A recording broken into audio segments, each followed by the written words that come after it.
Less than a year ago, establishment support for Ukraine was so high that Zelensky received a warm welcome at the Grammys. Cut to the present, the U.S. has now suspended military aid to Ukraine. Here's John Kirby making that announcement.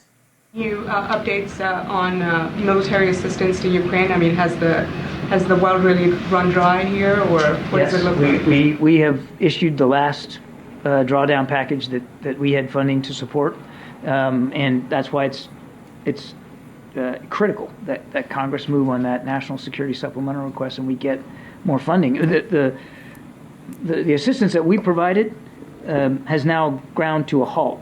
The attacks that the Russians are conducting are only increasing. And now, as I talked about earlier this week, they're using North Korean ballistic missiles to do their dirty work. So the need is acute right now, particularly in these winter months. Ukraine will likely not receive any more funding unless Congress passes a new spending package.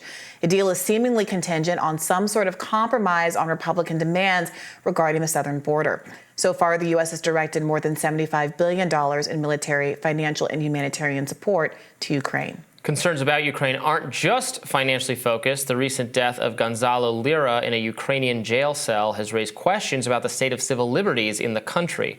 Lira was a Chilean-American filmmaker and blogger who was arrested after distributing what the Ukrainian government described as pro-Kremlin propaganda. Now, his father claims he was being abused in prison and that he would likely die there if nothing was done to free him. Here's Lira's last public statement to that effect.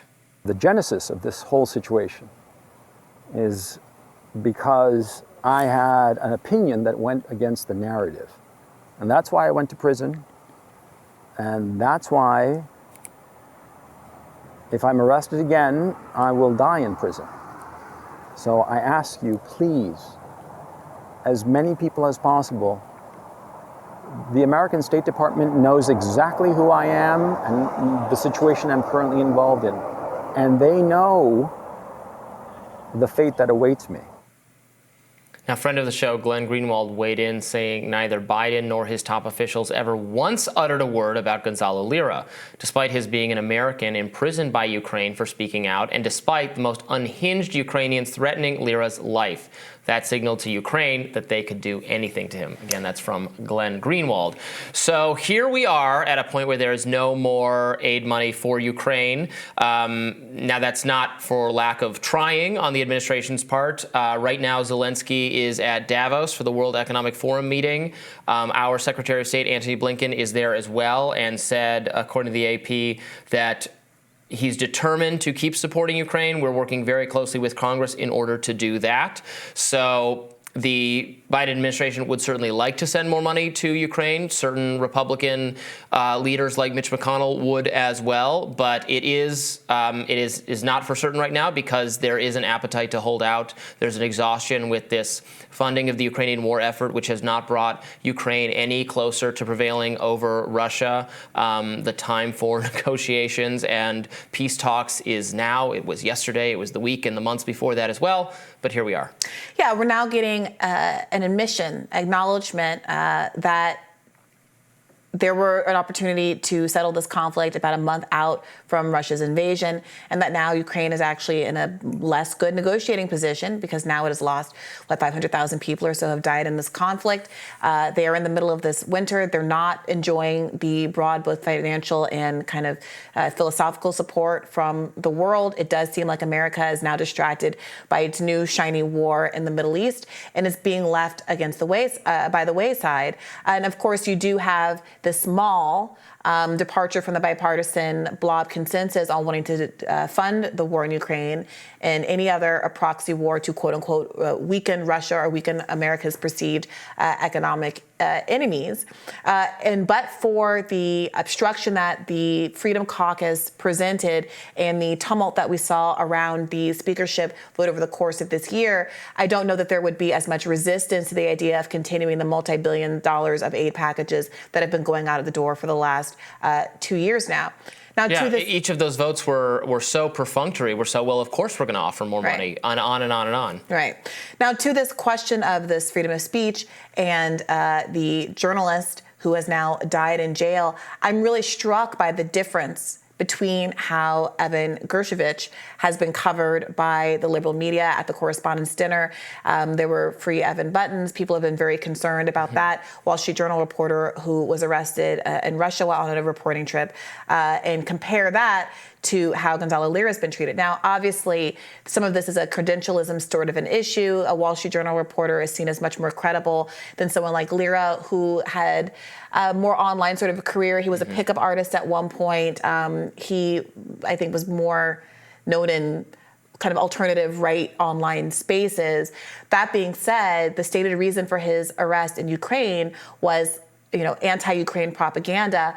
He was arguing that there was some precedence for the invasion of Russia. And again, we've seen in the United States, many people who have simply argued for some historical context here have been called Putin puppets, been told that they're cheering on Russia's invasion, when in fact they're simply saying, well, this is why the invasion happened. It seems like he was doing some of that kind of reporting, and Ukraine accused him of justifying or cheering on Russia's invasion. And in Ukraine, that is not just something that gets you condemned on Twitter, it's something that can get you thrown in jail and dead. Yeah, I think that's very fair to point out, and it's not, from my point of view, to discourage or diminish the support for Evan Gershkovich, who's being wholly unjustly held by Russia. Absolutely an attack on the free press and on free speech. But what we see time and time again from mainstream media is it's so selective who benefits from that sympathy. And he deserves it. He absolutely, there's no question he deserves it. But does someone like Julian Assange get that level of support and validation?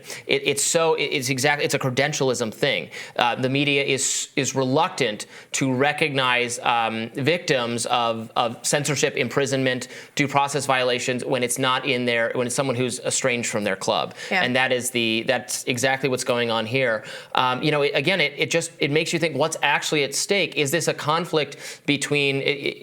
Are we defending the West and Western values and the Enlightenment when a country, Ukraine, and its government has suspended opposition parties, has suspended alternative media, has jailed dissenters? That makes it. That puts us to, well, what are we actually fighting here? What are we fighting to defend if our supposed ally is having to result to behavior that we condemn in Russia? We condemn when it's China. We condemn when it's this geopolitical rival. And I think it makes the whole project very philosophically fraught, because what's actually at stake is not those values, but territory. Territory that Russia and Ukraine contest, where the underlying people have some Ukrainian loyalty, but also a lot of Russian loyalty, and should probably have some say in which country they're a part of. It's not a conflict of visions or of global power. It's a dispute over territory. Well, I would say that it's not just about the territory. It's about the territory was a proxy battle for economic dominance on the global stage. There's a reason that we're fighting with Russia, and that we had domino theory in the middle part of the last century, and we were all inculcated with the idea that it was America's duty and right to go to war to defeat communism, to force other countries to adopt our own economic worldview.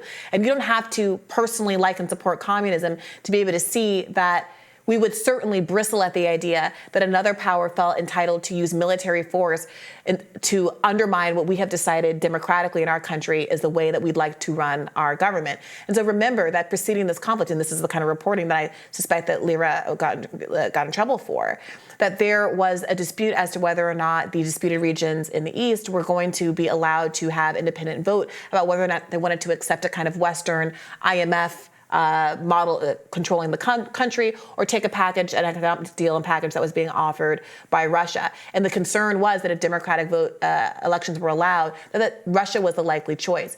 And does America allow its own economic dominance to falter if people are openly choosing an alternative? But I think your broader point is completely right. I mean, this is a country that the law under which he was thrown in jail is Article 46-2 of the country's criminal code, which prevents, quote, justifying Russian aggression against Ukraine. You can be thrown in jail for the crime of having a political opinion that is characterized as, quote, justifying Russian aggression against Ukraine. I can't think of anything less in line with our own free speech values and interest than that. And it will be very interesting to see if any Biden officials are forced to weigh in on the death of this particular American citizen abroad. Yeah, and it will be very interesting to continue to follow the funding issue. Will there be more support for Ukraine if Republicans are able to get their way on the southern border? It'll be very interesting to see. More Rising right after this.